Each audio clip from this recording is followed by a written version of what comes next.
So yun guys, so magandang gabi po sa ating lahat mga ka-showing, no? Magandang gabi po sa Luzon, Visayas, Mindanao at sa buong mundo mga ka-showing. So for today's video mga ka-showing, ang atin pong mayroon po tayong video na panonoorin, no? Na kung saan nagsalita po si Comelec Chairman George Garcia, no? Nagpapaliwanag po siya, no? Kung bakit mayroon pong registration ngayong darating na August 1 to August 10 mga ka-showing.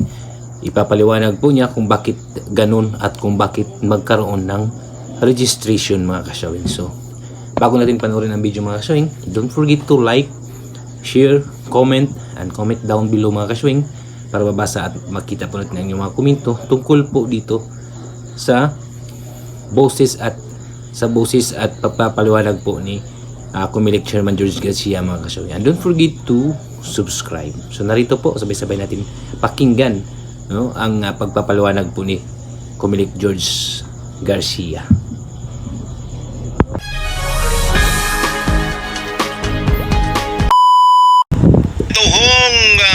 Mukhang pabubuksan natin ang registration para sa mga voters ngayong early part of August.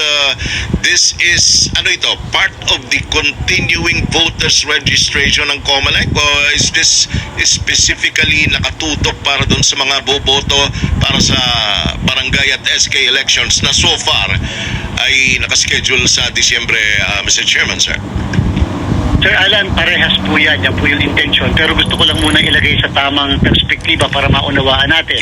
Alam niyo po, originally ang in-schedule ng Comelec sana ay July 1 to 11 yung ating voters registration. Subalit alam naman natin, bago natapos, bago nag-adjourn ang ating Kongreso, ay nagkaroon po kasi ng tinatawag na bicameral conference committee na kung saan nagkaroon po ng decision sila na hindi itutuloy ang halalan sa December 1 at ito po'y marireset na sa November dahil nga sa pag-fix ng termino ng mga barangay at SK mula 3 taon ito gagawin ng 4 na taon. So siyempre naman ang Comelec dahil na doon sa kalagayan na gano'n, ito naman ay aksyon na mismo ng Kongreso, ipinagpaliban na po natin yung mismong July 1 to 11 na registration of voters kasi ang gusto natin yung mas mahaba na. So nag-schedule kami mula 3rd week na October hanggang next year na July. Yun na po sana yung ating gagawin schedule. Kaya lang po Sir Alan, sa kasalukuyan hanggang ngayon wala po tayong batas na nagpo-postpone o nagre-reset ng barangay and SK election ng December 1. Yun ang kadahilanan kung bakit pinagpatuloy namin yung paghahanda para sa barangay and SK elections kasi po napakahirap naman Sir Alan na bigla na lang kaming gugulatin na meron palang eleksyon. Tapos hindi handa ang Comelec, so better prepared na lang kaysa naman po wala. Kasama po sa preparasyon dapat na yan ay yung pong pagpaparehistro ng botante kahit maiksing panahon lang. Kasi nga maiksing panahon lang naman ang nabigay sa atin na timeline o period para mapaghandaan ng isang halalan. So, kaya po kami nagdesisyon na ipursige ang pagpaparehistro mula August 1 to 10. Kasi po, pag hindi kami nagparehistro Sir Alan at natuloy ang halalan sa December 1, halimbawa po yung 15 to 17 years old na sangguniang kabataan, wala po makakaboto. Sapagkat wala po tayo na iparehistro upang sila mismo ay makapagpatala bilang mga botante.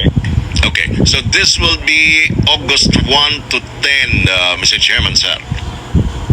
Tama po, at ito po'y sa buong bansa, inuulit ko sa buong bansa, subalit yung po mga magpaparehistro Sir Alan sa Bangsamoro ay hindi po ito yung makakaboto para sa Bangsamoro parliamentary election. Ibig sabihin, kung first time voter sila dyan sa Bangsamoro o kaya naman sila ay nagpa-rehistro muli, dati hindi nakarehistro o nawala ang registration, hindi po sila makakaboto sa Bangsamoro parliamentary election sapagkat yung pagpaparehistro ito ay intended para sa ating pong barangay SK election ng December 1 kung sakaling ito ay matuloy.